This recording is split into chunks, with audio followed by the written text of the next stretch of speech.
America একটা এমন সতর্কতা জারি করেছে যার পর গোটা দুনিয়াতে চাঞ্চল্য ছড়িয়েছে। রাশিয়ার আক্রমণাত্মক ক্রিয়াকলাপকে দেখে আমেরিকা দাবি করেছে যে কোনো সময় রাশিয়া ইউক্রেনের ওপর হামলা করতে পারে। আমেরিকান বিদেশ মন্ত্রী অ্যান্টনি ব্লিংকন নিজের সবথেকে তাজা বয়ানে এটা বলেছে, রাশিয়া যে কোনো সময় আক্রমণ শুরু করতে পারে। এরই মাঝে আমেরিকান রাষ্ট্রপতি জো বাইডেন আমেরিকার নাগরিকদের দ্রুত ইউক্রেন ত্যাগ করার নির্দেশ দিয়েছে।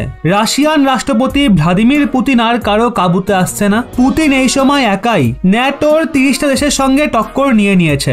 রাশিয়া এবং ইউক্রেনের মাঝে বিবাদ এখন চরম পর্যায়ে পৌঁছে গেছে, যখন রাশিয়ান সেনা জলপথ, স্থলপথ এবং আকাশপথের রাস্তায় পরমাণু বোম নিক্ষেপ করার প্র্যাকটিসে লেগে রয়েছে। এছাড়া রাশিয়া বেলারুসেও নিজের 30,000-এর থেকেও বেশি সেনা পাঠিয়েছে, ওখানে সবচেয়ে বড় যুদ্ধাভ্যাস করছে। এই প্র্যাকটিসে রাশিয়া S-400 এয়ার ডিফেন্স সিস্টেমের সঙ্গে সুখোই 35-এর মতো ভয়ানক যুদ্ধ বিমানও মোতায়েন করে দিয়েছে। রাশিয়ার প্রায় 1 লাখের থেকেও বেশি সেনা ইউক্রেনের ঘেরাবন্দি পূরণ করে ফেলেছে। রাশিয়ার শক্তিশালী নৌসেনা নিজের মহাবিনাশক যুদ্ধজাহাজকে কৃষ্ণ সাগরে মোতায়েন করে দিয়েছে। আপনাদের বলি, এই মহাযুদ্ধের আগুন ইউক্রেন এবং রাশিয়ার মধ্যেই সীমিত থাকবে না, বরং গোটা দুনিয়াতে ছড়াবে। এই সবকিছু দেখে এখন আমেরিকা ও ইউক্রেনকে হাতিয়ারের সাপ্লাই বাড়িয়ে দিয়েছে। ইউক্রেন সংকটকে নিয়ে আমেরিকার পোল্যান্ডে সেনা মোতায়েনের পর ক্ষেপে যাওয়া রাশিয়া ন্যাটো দেশগুলোকে শিক্ষা দেওয়ার জন্য কিনজাল হাইপারসনিক মিসাইলে পরিপূর্ণ নিজের MiG-21 বিমানকে মোতায়েন করে দিয়েছে। রাশিয়া এই বিমানের মোতায়েন নিজের কালিনিনগ্রাদ শহরে করেছে, যা বাল্টিক সাগরের পাশে অবস্থিত আর পোল্যান্ডের সীমা সংলগ্ন। রাশিয়ার এই কিনজাল হাইপারসনিক মিসাইল শব্দের গতিবেগের থেকে 10 গুণ বেশি জোরে যায় আর পরমাণু বোমা নিক্ষেপ করারও ক্ষমতা রাখে। রাশিয়ার কিনজাল হাইপারসনিক মিসাইলের শক্তির আন্দাজ এর থেকেও করা যায়। এর জবাব এখনো আমেরিকা সহ কোনো ন্যাটো দেশের কাছে নেই। রাশিয়া ইউক্রেনের এই বিবাদ ক্রমশ বিশ্বযুদ্ধের রূপ নিতে দেখা যাচ্ছে।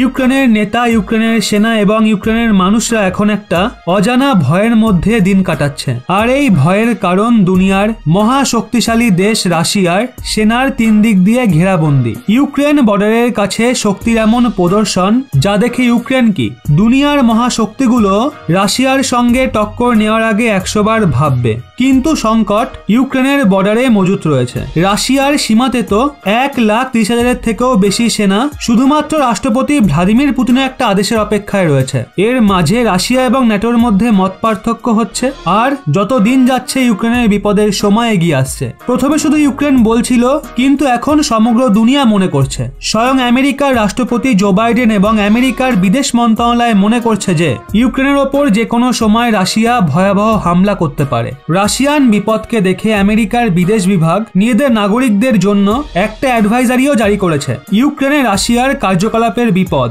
বেড়েই যাচ্ছে আর শুধুমাত্র 2 দিনের মধ্যে রাশিয়া কিভ পর্যন্ত পৌঁছাতে পারে। এক্ষেত্রে ইউক্রেনে থাকা আমেরিকার নাগরিকরা দ্রুত দেশে ফিরে আসুক। সিচুয়েশন এতটাই খারাপ যে অ্যাডভাইজারিতে কমার্শিয়াল বা প্রাইভেট যে কোনো বাহনের মাধ্যমে দেশে ফিরে আসার জন্য বলা হচ্ছে। সেই সঙ্গে এটাও বলা হয়েছে যারা ইউক্রেনে থেকে যেতে চাইছে তারা রাশিয়ার হামলা থেকে বাঁচার ক্ষমতাও যেন রাখে।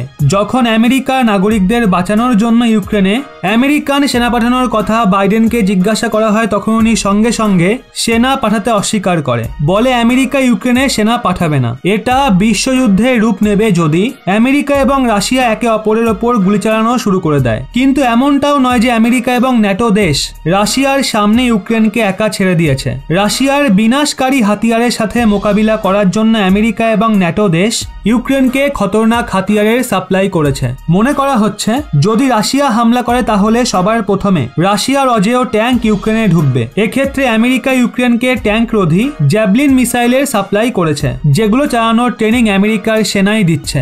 যুদ্ধের আশঙ্কাকে দেখে আমেরিকা ইউক্রেনকে $200 মিলিয়ন ডিফেন্স সামগ্রী পাঠাচ্ছে। আমরা এদিকে নজর রাখছি। বন্ধুরা, সিচুয়েশন আপনাদের কি মনে হচ্ছে? রাশিয়া ইউক্রেন বিবাদ কি এক ভয়াবহ বিনাশকারী যুদ্ধের রূপ নিতে পারে? অবশ্যই জানান।